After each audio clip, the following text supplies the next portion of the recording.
Alrighty, we are now recording. Hello and welcome back to the Welty at Home Slow Reading Virtual Book Club that alternates works by Eudora Welty with works by authors connected to Welty. Today we begin a new series exploring Ann Patchett's Tom Lake. During this series, we will read and discuss about 40 pages each week between now and November 3rd, with a brief fall break on October 20th. I am Anna Trelo, the Special Projects Coordinator at Eudora Welty House and Garden, and we are so grateful to Suzanne Mars, Eudora Welty's friend and biographer and Professor Emerita of Millsaps College, for guiding these discussions. First, some quick housekeeping. To comment or ask a question, click the reactions button at the bottom of your screen and select raise hand. If you're on a tablet or a phone, you may have to tap the screen for this option to appear. And a lively discussion often takes place in the chat, so be sure to glance over at that chat box every now and again. And I collect the weekly chat transcripts to share at the end of the series, but if you'd like a copy before the series is complete, you can send an email to info@eudoraweltyhouse.com. We will also be collecting questions to ask the author at the end of the series, so you can drop those in the chat or in the email info@eudoraweltyhouse.com. So with that, I will hand it over to Suzanne. All right. Well, what I thought I'd do today, first, before we discuss, is give you a little background about Ann Patchett and about some literary and biographical sources of this novel, and then we'll talk about the first three chapters of the novel. So let me just start off with some background information. Ann Patchett was born on December 2nd, 1963, in Los Angeles, to Frank Patchett, a Los Angeles police captain, and Jean Ray, a nurse who, after her daughter became a novelist, herself became a novelist. And those books are fun to read, the books by Jean Ray. Anne has a sister, Heather. Her parents divorced when she was young, and they moved the family, mother moved the children to Nashville. She remarried uh, and was divorced and remarried again. So Anne has a remarkable essay in her book, These Precious Days, about her three fathers. So you might be interested in reading that. Anne attended the St. Bernard Academy, a private Catholic school for girls in Nashville. And after graduation, went to Sarah Lawrence College and then to the Iowa Writers Workshop at the University of Iowa. Later still, she won a fellowship to the Fine Arts Workshop in Provincetown, Massachusetts, where she wrote her first novel, The Patron Saint of Liars, which was published in 1992. Since that novel, Anne has published 8 more: Taft, The Magician's Assistant, Bel Canto, Run, State of Wonder, Commonwealth, The Dutch House, and Tom Lake. She is the editor of the Best American Short Stories, published in 2006, and has written 4 books of nonfiction. Truth, which is a story, an account of her friendship with the writer Lucy Greeley, whom she met at the Iowa Writers Workshop. What Now? An expansion of her commencement address at Sarah Lawrence College. This is the story of a happy marriage, a collection of essays examining the theme of commitment, and These Precious Days, essays on home, family, friendship, and writing. I love the essays. I recommend them to you. I think you'd enjoy reading them. And this from a person who will almost have to be forced to read anything that is other than fiction. So I recommend the essays to you. Anne has also collaborated with Robin Price Glasser on 3 children's books: Slide, Scapegoat, and The Verts. And her novel Bel Canto has now been released in an annotated edition. And if you're interested in listening to this book, you can hear Meryl Streep read Tom Lake. Or if you want to go back one, you can hear Tom Hanks read The Dutch House. So some pretty notable actors reading her books. Ann Patchett has been the recipient of many awards and fellowships, a National Humanities Medal, England's Women's Prize, the Penn Faulkner Award, the Harold D. Vercel Memorial Award from the American Academy of Arts and Letters, the Book Sense Book of the Year, a Guggenheim Fellowship, the Chicago Tribune's Heartland Prize, the Governor's Award for Excellence in the Arts, the American Booksellers Association's Most Engaging Author Award, and the Women's National Book Association's Award. The Dutch House was a finalist for the Pulitzer Prize, and her books have been both New York Times notable books and New York Times bestsellers. She has been translated into 30 languages. In November of 2021, she opened Parnassus Books in Nashville, Tennessee, with her business partner, Karen Hayes, and she has since become a spokesperson for independent booksellers across the country and abroad as well. In 2012, Time Magazine listed her as one of the 100 most influential people in the world. Anne lives with her husband in Nashville, Tennessee, her husband, Carl Van Devender, who is a doctor, but also a pilot. She writes a good bit about his adventures in flying with Carl. And they also have a dog. They used to have Sparky. Sparky sadly has passed on, but now they have Nemo, a rescue dog. So she loves dogs. Okay, let me say just a little bit about the sources for this novel. First, Thornton Wilder's play Our Town, which was first performed in 1938. Anne has said, she said, somebody asked her, when did you decide you were going to use Our Town? And she said, no, that's not the way it went. I had Our Town. I was going to write a novel about Our Town. So Our Town is really central to what goes on in Tom Lake. And it's important to remember what an innovative kind of play this was when it came out. It is set in the actual theater where it is being performed. The main character is the stage manager of the theater who directly addresses the audience. He has guest lecturers. He fields questions from the audience. He plays some of the roles at different times. The stage is pretty bare. There are very few props, and actors mime using props. So a very innovative work for 1938. Edward Albee said it was the greatest American play ever written.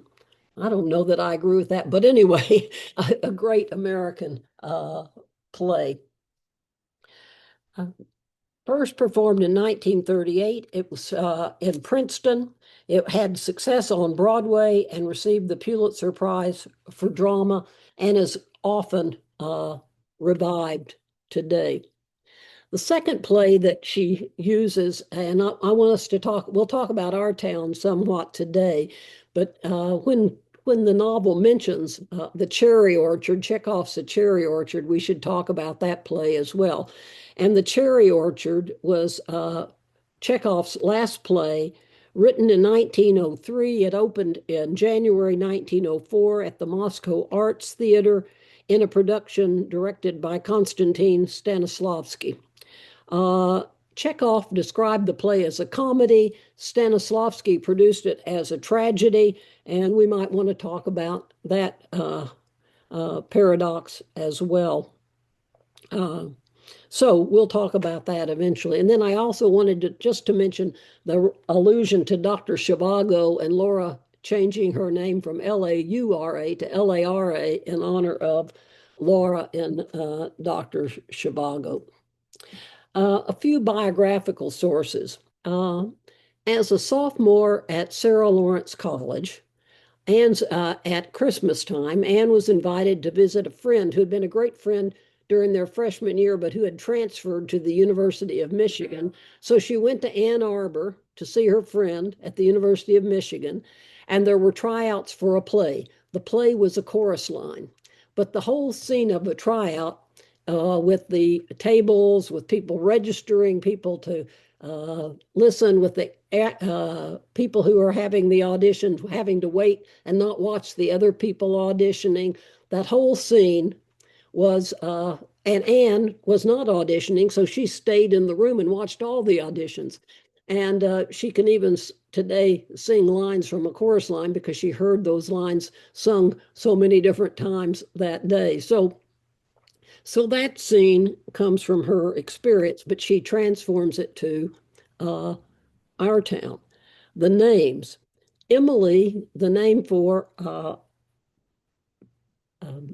Laura and Joe's daughter, comes, of course, from our town. The central character in our town is Emily. Well, the stage manager is the main character. Then Emily and George are the two young teenagers who have a romance, who are married, and then Emily later dies in childbirth, the third act of the play. Emily, because of Emily, but also because, well, I'll come to the also. So Emily, because of Emily in our town. Nell, she picked that name because of a woman named Nell Gifford. And I'm so sorry that I've never seen this, but there's something in England called Gifford's Circus. And Gifford Circus, Anne saw them perform War and Peace. And she said, strangely enough, it was one of the most profoundly moving experiences she'd ever had in the theater. So the circus performance of War and Peace by Nell Gifford, who then died too young at the age of 46 from breast cancer. And so Anne wanted to name a character for her. So she had Emily and Nell. And then she realized, of course, that well, I don't know if it's of course, but she realized that her first editor, uh, Dick Todd, and his wife Susan had had three daughters who were named Emily, Maisie, and Nell. So the third daughter became Maisie because of that happy experience she had had visiting that family and knowing those daughters. So those are the names. She said the other names mainly came from people who worked at Parnassus bookstore. So that source for the names. And there was an actual cherry orchard. So she knew the play, but also here's what she said about the cherry orchard near Traverse City, Michigan. The beautiful setting in Traverse City was inspired by the beautiful Traverse City. I started going there more than 20 years ago. She said that in 2023. I started going there more than 20 years ago when I was sent to the neighboring town of Petoskey on a book tour for Bel Canto. Over the years, I've made close friends in the area. It's one of my favorite places. When I started writing the book, my friend Aaron Anderson Whiting took me to see a family fruit farm. Uh, I wanted to live there. Pretty much all the physical details of the Nelson farm are based on the Wunsch farm. So the way the house is laid out, the outbuildings, the location of the orchard, the windows that they add, all of that comes from this actual farm. Uh, so here is a book in which actuality, where she's picking uh, up names and places, ideas from a lot of different sources, and then in her using her imagination, transforming them and welding them, melding them into the novel Tom Lake. Okay, let's talk about Tom Lake now.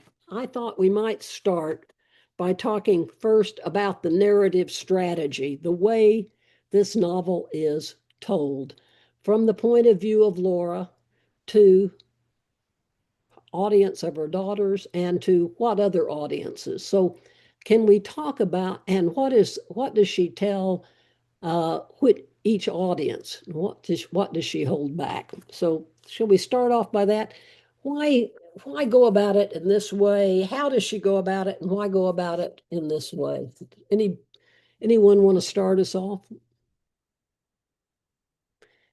Let me just read the first place where we realize that it's not your typical first And, person narrator. Yeah, Harriet. yeah, I wanted to say a little bit more about biographical Okay, um, go ahead. and also and also about the essays.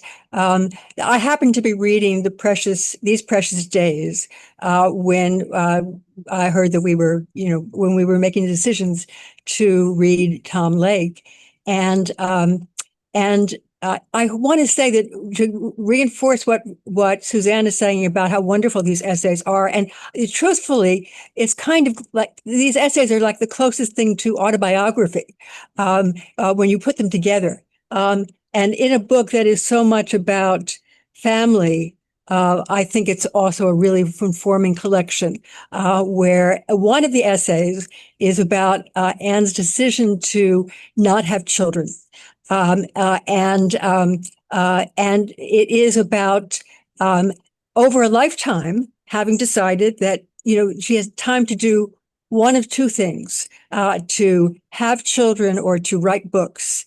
Um, and then the essay is full of the collection of responses that people are constantly offering, whether they should or not, to her decision, including her doctor, who won't let her take medical interventions because he says that she will change her mind.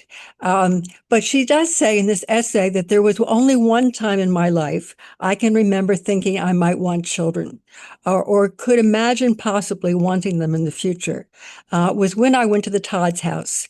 Dick Todd was the editor for my first two books. He worked at Houghton Mifflin, and he was still in Boston. And Dick lived 2 hours away in the Berkshires and came to the office once a month, if that. He and his wife Susan lived in an old farmhouse in a wide field.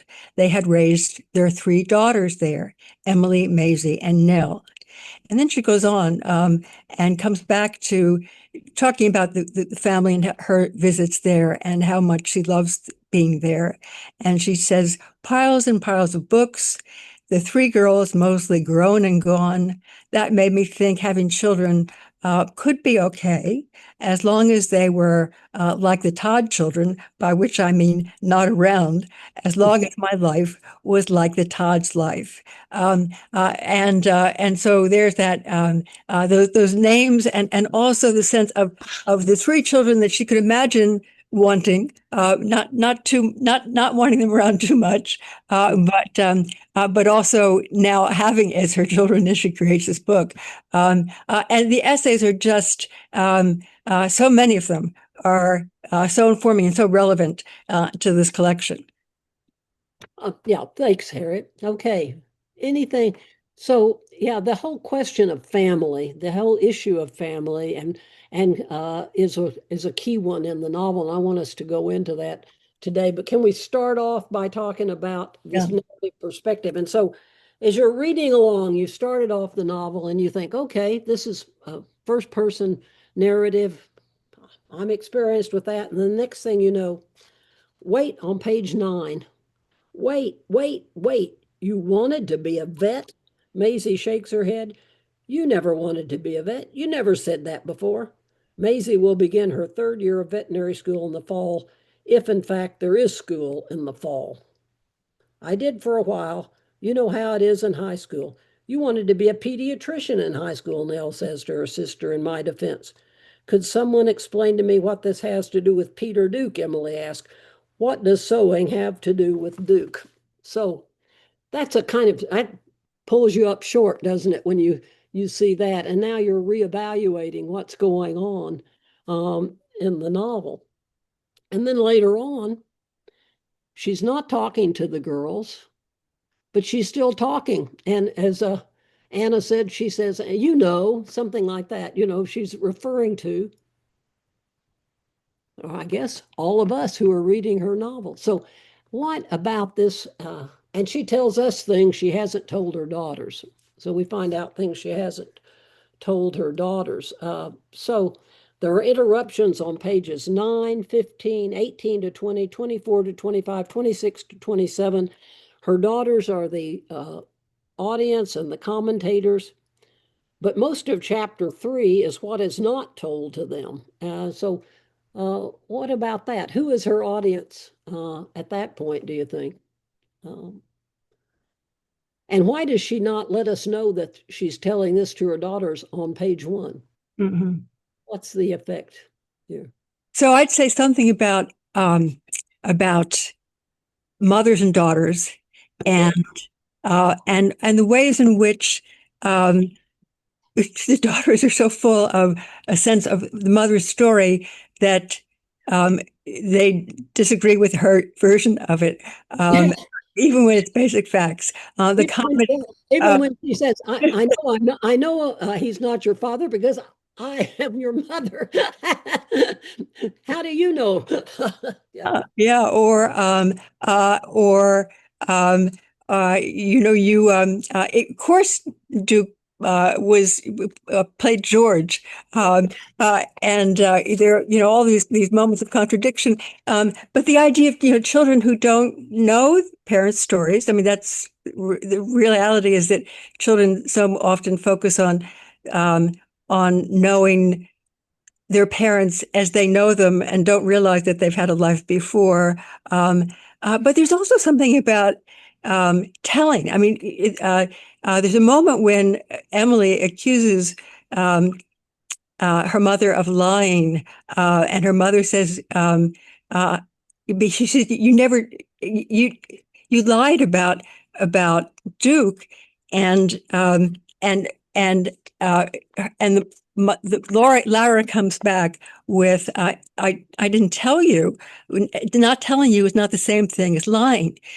So what did I lie about? Knowing him, plunge like an ice pick. I never lied about that." Well, you never talk about it. That isn't the same thing as lying.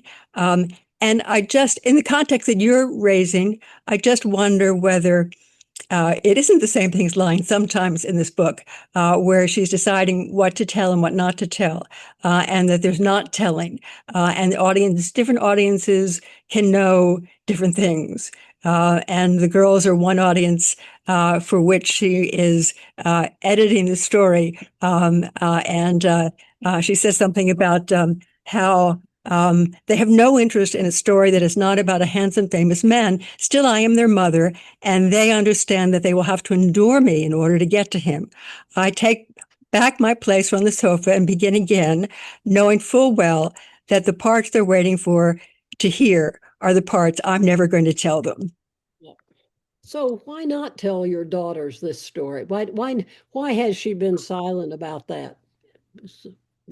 How much have all of mothers in our group told their daughters about their lives before marriage? But is it partly that partly the issue? What that Monica? Well, something that you asked about the narrative strategy of this novel, and what I love the opening of this novel. Yeah. Because starting with her in high school, it really centers young womanhood as like a theme throughout this novel, and then the fact that we get her daughters later on. But I love the opening line that Veronica and I were given keys and told to come early on a frozen Saturday in April to open the school for the Our Town auditions was proof of our dull reliability. I mean, we learned so much about these two young women in this opening paragraph that they could be trusted with the keys to the high school. The phrase dull reliability is so wonderful. And the fact that uh, the books that they bring with them, Veronica brings Firestarter, and she brings Dr. Zhivago. So we get these young women who are reading these big, thick, um, exotic stories that are a little bit behind the times for when this is set. I mean, Firestarter, I think, is from the 70s, I think. Um, but then I love that we also get in this paragraph that people, the Monica, citizens of New Hampshire, loved our town because it made us feel special and seen. And that seems to be another, she's setting up these themes in this opening paragraph about young women wanting to be special and be seen in this novel. yeah, and I think the contrast between Laura as a young woman and Laura as a middle-aged woman is really important, and the different kinds of experiences, the value she places on those experiences, that contrast. I wanted to ask Monica, though, it seems to me those two novels are also tell us a good bit about the girls' differences, don't they? One's reading Stephen King and the other's reading Boris Pasternak. What do you? Right. But they're both, I mean, as you know, thinking of myself as my favorite novels in seventh grade were Gone with the Wind and Rebecca. You Yeah. know, nobody knew those big giant worlds I was in my head, and I think in my head, and I think that we get this about these young women too. And when you think about Emily wanting out, wanting Duke to be her father, and here is her mother reading uh, uh, Dr. Zhivago, and then getting out, really getting to Hollywood, and so that youth and age contrast. Yeah. What else about the narrative mode here? And then Harriet's question: why? What's told and what's not told, and why? So Veronica is important because uh, the the friendship. She can read Laura's mind, but also she's going to be betrayed. Laura is going to betray her, and she says, "I would have told them, but should have told them by the time they were 16, or it wouldn't do them any good." So why haven't I told about this betrayal of Laura? Is it trying to, on this young woman who is so honest, reliable, direct, concerned with decency, and then she's sort of led astray by this 22-year-old when she's 16. Why Susie, not? Bill's got his hand up. What? Bill's got his hand up, and his mother, Beverly. Yeah. Thank you. Bill, I think it was Bill, Hope, and then Melissa and Beverly. Okay. And there's Melissa too. So yeah. And Beverly and Hope. Okay. So we're going to go Bill first. Anna, you call them in order. Bill first. I gotcha. All right, thank you. I love this novel so far. I read a little bit ahead, but very enjoyable. I have it on Kindle, so I can't refer exactly to some of the things I want to quote. And you've already mentioned one of them. She didn't tell her daughters because she should have told them before they turned 16, was her rationale. I told my kids, my son especially, some of my activities, shall we call them? At the appropriate age. But I also didn't want to tell them all the things that I've done, and I still haven't, because I don't want to seem like I'm giving permission to some of those. So I shall not share those with you either. But one of the things I really liked is the very last sentence of the first paragraph. She says, "Ours is that kind of town," which Yeah. I thought, wow, that's a nice little resonance with our town, you Yeah, know? I thought so too. Yeah. And then I enjoyed this where we were situated with, but then the complexity came, and all of a sudden I realized we're in the middle of somebody talking about our town, and then talking about her story, and then talking about it to her kids, as well as sharing with us. So I thought the layers of that complexity is really, really very nice and very seamless. One of the circles of hell for me is to notice that I'm being closely observed by young people. Because when I am being closely observed by a young person, they're not observing the way I want to be observed. So I don't want to know what they're thinking. And she shares some of that. She shares it the way she thought about it, and then she shares the actuality of how daughters share their observations about there's something very, very genuine and very realistic and authentic about all that. And so it's a delightful novel. And I'll let the next person speak. All right. Who's next? Thank you, Bill. Hope, what did you have to say? Hi. Something about kind of the narrative device that I'm noticing on my second read, especially having been in our town and having studied it in school, noticing kind of the similarities between the way the mother acts as the stage manager in terms of how we, the audience, receive information, and also how the audience receives information from the stage manager in the play. How things are revealed to characters in terms of importance to the plot, and also like as dramatic irony and building the suspense of, our maximum enjoyment of when things are revealed and when things are revealed to characters versus us knowing about them ahead of time, kind of like with life. Like you only know something its importance until something else happens, and you're like, oh, that's now made more important by this previous experience. And so I think it's interesting how um, those things are kind of mirroring each other. And as someone whose mother is also maybe on this call, I think, you know, when we tell our children how we were when we were their age, a lot of times it's waiting because we still want, our parents still want us to see them as parents and not so much friends or, because, you know, I feel like I heard the phrase, I'm not your friend, I'm not one of your little friends, I'm your mother a lot. So there's certain ways that parents have to still hold back some of their own identity in order to navigate raising children, no matter how unruly or well behaved they may be. Because even though I would bring my book to dinner parties and hang out in the corner while my parents all chatted with their friends, I still had my moments. And so I think there's also a holding back in order to play a role that Yeah. is mother. So that's all.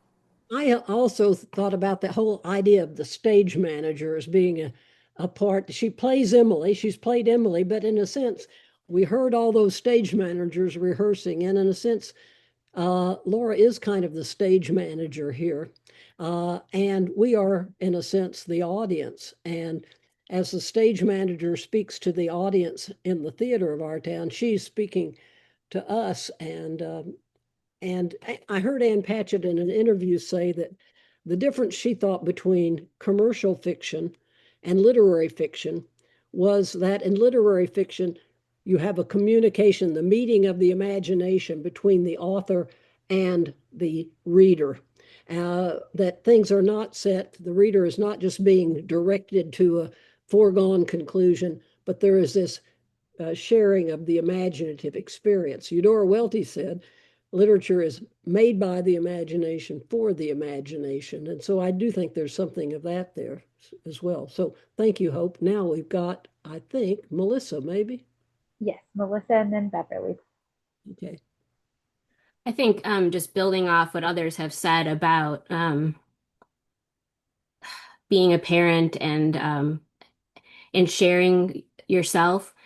Um, I think I've come to a time in my own life where I can see my own mother in two ways, as her own self and as my mother. And she's at a point, I think, herself where she's willing to tell me stories that maybe I've been waiting to hear my whole life. So I think there's something about this that um, Ann Patchett is getting at, which is, when is it right to tell a story? Like, where's the readiness of that? And on both sides, right? On the mother's side and on the daughter's side, how are we both ready to hear that story? That's what I'm thinking about in this reading a little bit too. And there's also, isn't there too, the issue of yourself. There are some things you would like to keep private. Mm-hmm. And isn't it fine to keep them private? I mean, you make that decision rather than trying to tell everything, you know. Yeah, that's right. Beverly. I have workers in my house, so I keep disappearing, if you're wondering where I'm going. I have two daughters and two granddaughters, and I would not probably tell either one everything about me. They do know a lot about me. My older granddaughter did an interview with me for a psychology paper at Ole Miss last year. And I told her, a lot of things that I didn't mind having her write into a paper. But I was also thinking, as we were listening to this question and to what Melissa said about her mother, um, my mother passed away in 2019, and she was 89 years old at that point, and had been very honest, I think, in what had gone on. But after she passed away, when my sister and I were going through her house and cleaning everything up, we couldn't find this cache of letters that we knew that my daddy had written her when he was in Germany and she was here. And we looked and we found some of the early ones. And she was 17 and he was 18 when they got married and he went to Germany. So those are sweet letters that are like a 17 and 18-year-old. But when we cleaned out her shredder, she had shredded, I guess, the good stuff. I mean, I don't know. And my sister said, now, if we find that, you're not going to read them, are you? And I said, of course I'm going to read them. What do you mean I'm not going to read them? Well, Mama took care of that. They were right in the bottom of her shredder. And apparently, because she had been kind of ill for a while, she just had this premonition that maybe she needed to get rid of what she did not want us to be privy to. And they just may have been a little hotter than those that were 17 and 18. But I've thought about that a lot and I've thought about some things maybe I need to get rid of before my daughters look in my shredder. Yeah, okay. Monica, is that you up there? Did you say my name? I did. The lawnmower went by. This you're talking about like when do stories get told and when is it right to tell a story? The thing that's great about this section is we actually learned that the girls, this whole thing was kicked off by Dad mentioning offhand, oh, did y'all know that your mother used to date that guy in the movie we're watching? And on my page 37, they watched this movie and he says, you know, your mother used to date him. So this is all kicked off by an offhand remark of her current husband, just remarking on her former boyfriend. So I love that detail too, in the way that this narrative is put together. Yeah, and he's not threatened by it. And he goes on off and goes to sleep. And I love it when she goes in and he's sleeping with his hand over his heart. And she puts her hand on, you live forever. You're going to live. So that that sense of the love between the husband and wife is so powerful here, I think. Yeah. Harriet. I was just thinking about fathers versus mothers, and the way how part of the story is about mothers and mothers' influences. The fact that Maisie says, you never wanted to be a veterinarian. She has no idea that maybe she's become a veterinarian because of her mother's interests, things that her mother, I mean, so much of the book too is about how we decide who we will be, what we will do. And that is something that she's remembering as she remembers that audition and how that was the first day of her education about how to act and what to be. But it's also something that's true for the girls as they are of an age to be deciding what they're going to do. And then I was thinking about how Emily is so interesting as this girl who is both doesn't feel like she belongs, and then she's the one who wants to take over the farm. But in that era when Emily is a beast, when she's 14, and Patchett is so good at creating that rebellious daughter that some of us have had. She talks about her father and how she wants Duke her to be her father, but also her father. She wanted them both. Two fathers and no mother would have been a dream. Or when she thinks about them watching Swiss Family Robinson in a boneheaded remake called Swiss Father Robinson that featured a mostly shirtless Duke. Duke turned out to be a miracle of a father, teaching the children to read and love the land and master carpentry. The most disappointing scene in the movie is when his wife finally shows up to rescue them from paradise. Disappointment that children learn early on is embodied by the mother.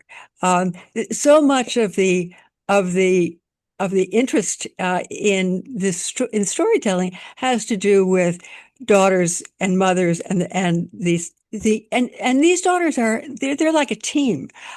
She thinks of the moment when they all grown together, and she says that was something that they were really good at.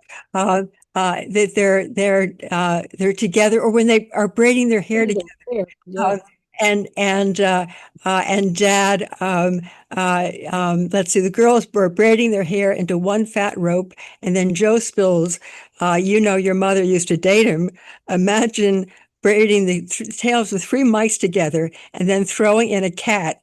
Don't think I don't think he realized their heads were fastened, or that they would all begin to scream and claw so violently in an attempt to separate themselves and get to me. That the family dynamics and involved in the storytelling, and also in negotiating being a mother to daughters, and daughters who are interested in separating. Yep. Bill. Yeah, the difference between father and mother, it's an interesting one, and I can't speak to what would be the difference between mother and father except for my own. And I had a easier time, I suppose, idealizing my mother versus my father, so there's more conflict with my father than with my mother. And I don't know if that holds true for all, both genders or all genders. The time that she's got this set in is also very fluid. She talks about her children as the current children and the past children. And more than one past, more than one moment. Multiple pasts, yeah. And so, you start wondering about future. And part of the time setting that makes it seem very natural is that it was during COVID when some of this was taking place. Because once kids are 18 above, they do not spend a whole lot of concentrated time with parents or families, or, and then going back and revisiting. But I thought that using COVID was an extremely interesting. Maybe it really happened with her. I don't know, but I thought it was a perfectly good setting for this too, in terms of how do you switch time frames. So I think so too, and I think also it's this whole dichotomy. Here is this horrible time of COVID, of isolation, but it's also a time of great joy for her as a mother.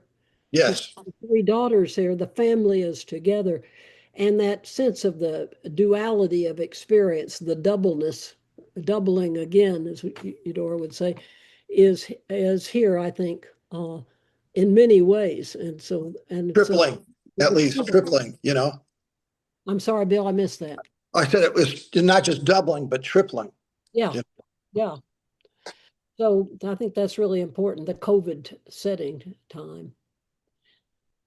I wondered if, like me, if you all thought that this novel also is about how little control we have over our lives, the role that chance plays in directing our lives. That maybe that's one reason that Laura starts out as she does, so leisurely. How did I get to Duke? Well, it wouldn't have happened if I hadn't been trying out for our town. It wouldn't have happened if the very aptly named Mr. Ripley hadn't seen me doing it in college. So that's double too. It's Ripley's Believe It or Not, or the talented Mr. Ripley. One, the surprising nature of reality, and the other, the sinister possibilities that lie out there. And so I think that sense of how little control we have, how marvelous the results can be, and how dangerous they can be at the same time. So, Melissa. I think to that point, what I really like about how Anne sets this up is it's almost like the story, and I think this is true of everybody, the story has a life of its own. The story is there, and it's about her telling the story to her daughters, but it exists outside of them, which I think is that nice flip where she tells it in one way to her daughters, but we as the audience hear another version of it.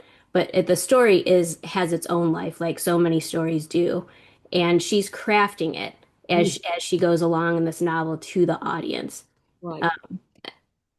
And we're one of the audiences, the daughters are one, but she's crafting it for both of us. Yeah. Right. And I've been in moments with my mom where she's with me and maybe her best friend, and something happens where there's a detail revealed that they both know about, the whole story behind that. And it's like, oh, well, we don't want to say that in front of in front of me. They don't want me to know that part of the story.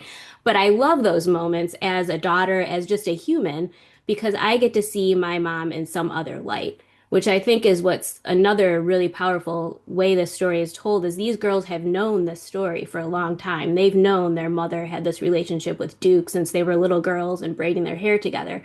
And only now is she revealing more details to them. So she's filling in blanks for them that they've been waiting for. And they have their own idea of what this story was before she's even telling it to them. What do you all think of the setting of the novel? The farm, the cherry orchard. Uh, I'm not asking for Chekhov illusions here, but just choosing this as the setting for the novel. And what we learn about growing, the growing of cherries, the cultivation of cherries. Anyone? Harriet? Yeah, I mean, one thing I would say is that is Dad, is Joe, and I'm thinking about that passage where she says, "I picture the farm as a giant parquet dance floor. He balances on his head. The trees growing up from little squares. The fruit must be picked. The branches must be pruned. The fertilizer, the insecticide. Just try growing cherries without it. All of it is on him.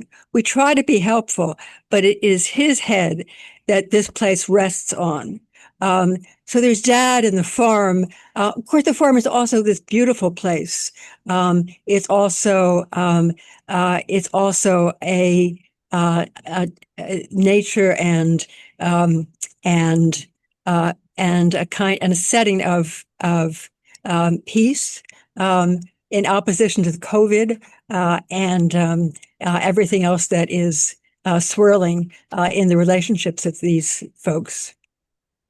Yeah, it is a place that demands tremendously hard work. It's all encompassing, and he comes in at night. He is out. Uh, he is exhausted, and so we have that. But I think later on, especially, well, in future chapters, we're going to see more and more of the beauty. But it's a place he's committed to. He doesn't have to do this. It's an act of love, and Emily wants to do it now too, and she's studied it. So yeah, a kind of duality here as well. Bill, Well, I hate to talk too much, but talking there's both sour and sweet cherries, and right. she mentions that, and just like in her story, there's sour and sweet parts of it, like everybody's story. The other thing about being in an area like Traverse City and having a cherry orchard or an apple orchard is that other neighbors have the same, and that so it's as much about building community as it is about uh, growing cherries for sale. So, what I thought was the interesting addition of the goats. I don't know how that plays out so far, but or will play out, but I thought that was an interesting kind of add to a cherry apple orchard. Yeah, and the girls are really needed now because they can't get workers during COVID. Yes. It is a family endeavor. Back to that. Yeah. I'll echo y'all's sentiments about the doubling. There was a line that really struck me. And like, we are thinking about things that get passed down to the generations. And the setting specifically, this is on page 31. The farm is either the very paradise of Eden or a crushing burden of disappointment and despair manifested in fruit, depending on the day. I would love to leave my child Eden, the other stuff less so. And I think that is like the whole sentiment of this story is like, life is the sweet cherries, but also the sour cherries. And unfortunately, we pass on both of those things. And I feel like there's like a sour cherry being foreshadowed in Duke. Like we don't know his full story quite yet, but just the doubling of this talented Mr. Ripley Like, is something nefarious there? Something nefarious with Duke, and them being the George, and the first George was like a predator, right? So is this next George that they keep idealizing? Is there something nefarious there? And maybe that's just me being a cynic. Thank you. Good, Anna. Anything else you want to talk about in here?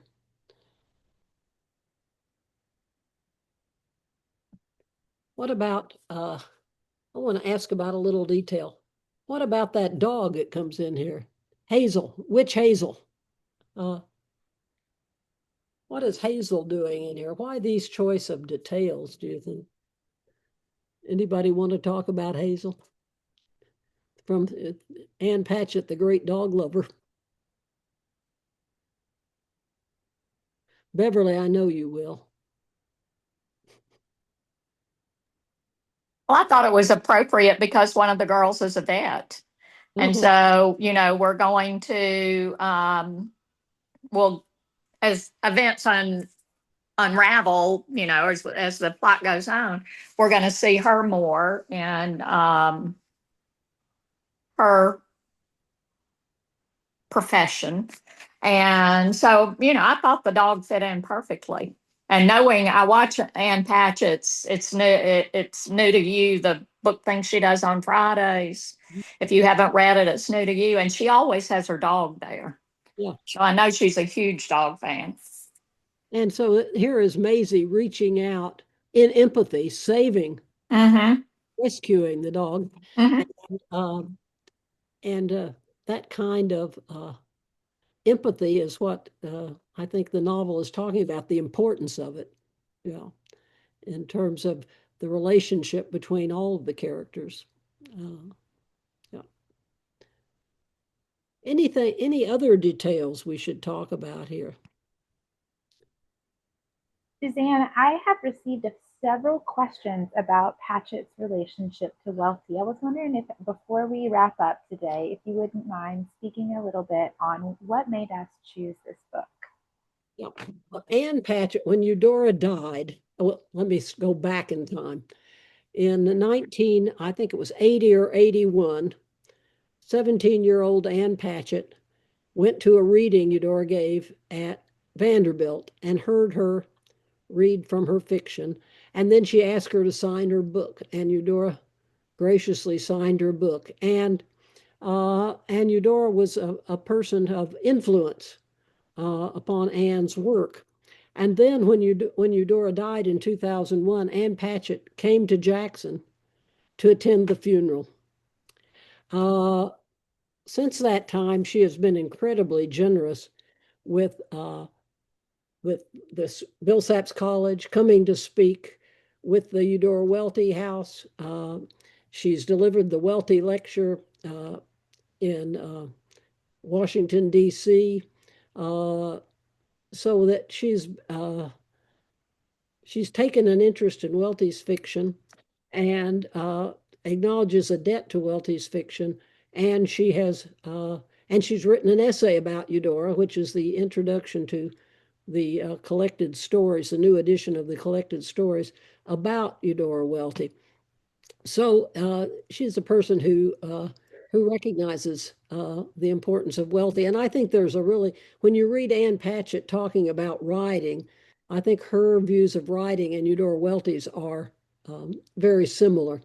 And so there's a kind of link there. So for all of those reasons, I think we wanted to choose it. And we can talk about the relationship of this novel to Welty's work at any point, if anyone would like to, because I think it would be fruitful, pardon the expression, a fruitful discussion. I think we've got Harriet and Beverly to comment on this. I was just going to say that one of the essays in These Precious Days is Eudora Welty, an introduction. I don't know if it's exactly the same as the introduction to the collected stories, but I was thinking that maybe we could share that, make a PDF file and share it for everybody at some point. Yeah, I'll see if I can make that happen for you. I think if everyone would I think it'd be a good idea to buy these Precious Days because it's just a marvelous collection of essays. And there is one essay in there about Eudora Welty. Now, Beverly. I heard Ann Patchett speak. I don't remember if it was here at Millsaps, but I remember her saying that when young writers are in her store, well, no, it wouldn't have been here because has bought the store since then. But when people ask about which of her books to read, she says if it's between my books and Eudora Welty's books, choose Eudora Welty. That's what you should be reading. Cheryl, glad to see you. Hi, I don't know if we talked about the personalities of each of the daughters, but Emily, the oldest, where are my notes? But Nell is like the baby and she is the youngest. And then Maisie seems like the middle child, yeah. Really maternal. Sorry, I'm at work, guys, and it got busy. I just really wanted to comment on their personalities. So Emily is like the beauty queen, Maisie is stubborn, and Nell is like the mama's girl, but she and she's the youngest. And that's it. That's my comment. So yeah, so the three children are distinct in their personalities, and Nell is the one who really wants to be in the theater. She who wants to leave, but she's also the one who is can reach out to people and bridge gaps between people in ways the other two can't. So it's kind of like the actress in her has that kind of ability to imagine herself into other lives in a sense. Yeah. And I wonder as we continue reading if there's going to be any significance in that there's three daughters, and this is the novel reflecting on like a woman's youth and then her early marriage and then becoming a mother. And I hadn't thought about the three sisters, but we might want to think about Chekhov's The Three Sisters as well. Yeah. Bill and then Laura. Mm-hmm. I want to give Laura a chance to talk because we're almost out of time, but you asked about a comparison to Welty's writing.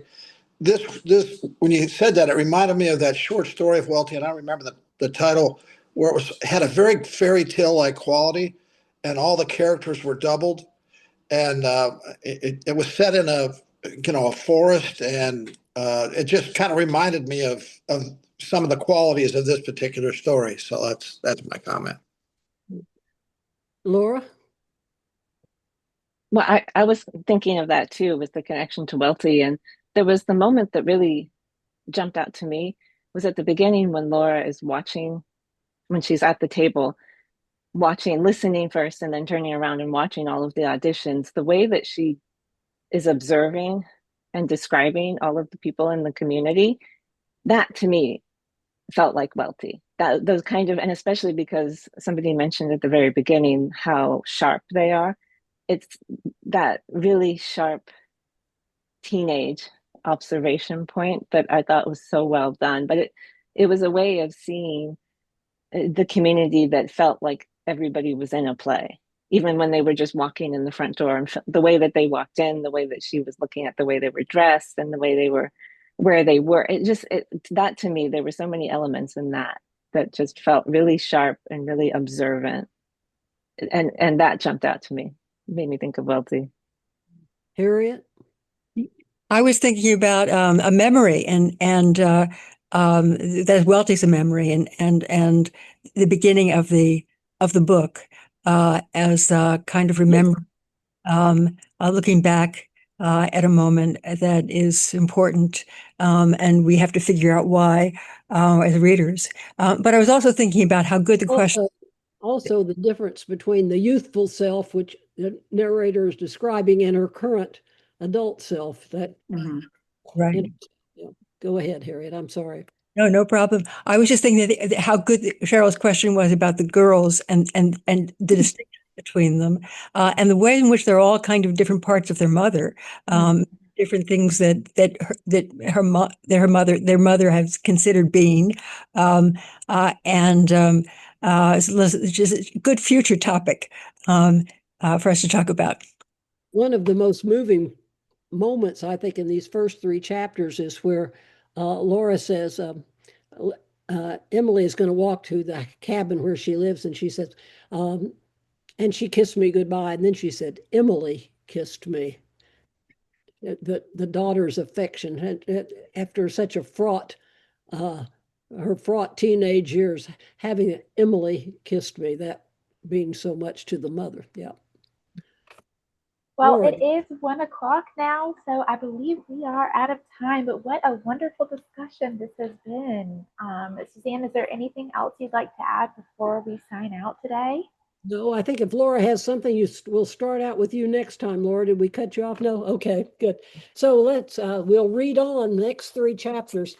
I have to say, I love slow readings. This is great. I'm glad we have time to talk about this novel in such detail. See you next time. Thank you guys so much. See you next week.